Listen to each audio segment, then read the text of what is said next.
ஜாதி, மதம், இனம், மொழி இது எல்லாத்துக்கும் அப்பாற்பட்ட ஒரே இனம் ஸ்டூடெண்ட்ஸ், மாணவர்கள் தான். மாணவ சக்தியை வச்சு எந்த நாட்டோட தலையெழுத்தையும் மாத்திடலாங்கிறதுக்கு உதாரணம் தான் நீங்க. ஒவ்வொரு மாணவனும் நெருப்பு மாதிரி. நெருப்புக்கு மட்டும்தான் கூட சேர்ற எல்லாத்தையும் நெருப்பா மாத்திர சக்தி இருக்கு. அந்த நெருப்பெல்லாம் ஒண்ணு சேர்ந்தா இந்தியாவே தீப்பிழம்பா மாறும். என்ன இல்ல இந்தியாவுல எல்லாமே இருக்கு. ஒரு இந்தியா 72 சிங்கப்பூருக்கு சமம். ஒரு இந்தியா 15 இங்கிலாந்துக்கு சமம். ஒரு இந்தியா 4 பாகிஸ்தானுக்கு சமம். ஒரு இந்தியா மனித சக்தியில 3 அமெரிக்காவுக்கு சமம். அமெரிக்க ஜனத்தொகை 28 கோடி, இந்திய ஜனத்தொகை 102 கோடி. 28 கோடியில ஒரு எடிசன், ஒரு ஆபிரகாம் லிங்கன், ஒரு பில்கேட்ஸ் இருக்கும்போது 102 கோடியில 3 பில்கேட்ஸ் வேண்டாம், ஒருத்தர் கூட இல்லையே. ஏன் செருப்பு தச்ச ஆபிரகாம் லிங்கன் அமெரிக்கா ஜனாதிபதியா வந்தார்.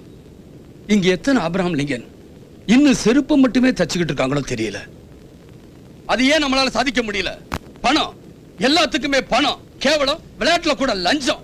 ஒவ்வொரு நாட்டுக்காரனும் ஒலிம்பிக்ல எத்தனை தங்க பதக்கம், எத்தனை வெள்ளி பதக்கம்னு கணக்கு போட்டுக்கிட்டு இருப்பான். ஆனா இந்தியாவுல மட்டும்தான் பதக்கப்பட்டியல இந்தியா பேராவது வராதான்னு ஏக்கத்தோட பாத்துக்கிட்டு இருப்போமே. ஏன் இங்க திறமைசாலிகள் இல்லையா? பல மடங்கு அதிகம். அவங்க ஆதிவாசியில இருந்தப்பவே இங்க அரசாங்கம் நடத்தி இருக்கோம். அங்க மொழியே இல்லாதப்போ இங்க புலவர்கள் இருந்திருக்காங்க. அந்த வளர்ச்சி இப்ப ஏன் இல்ல?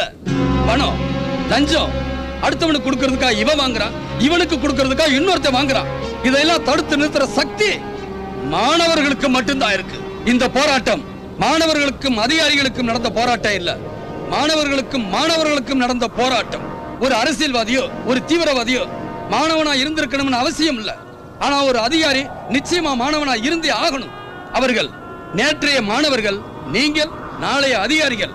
இங்க இருக்கிற நீங்க தான் நாளைக்கு தாசில்தார், கலெக்டர், எஸ்பி எல்லாமே. உங்க சமுதாயம் எப்படி இருக்கணும்னு நீங்க முடிவு பண்ணுங்க.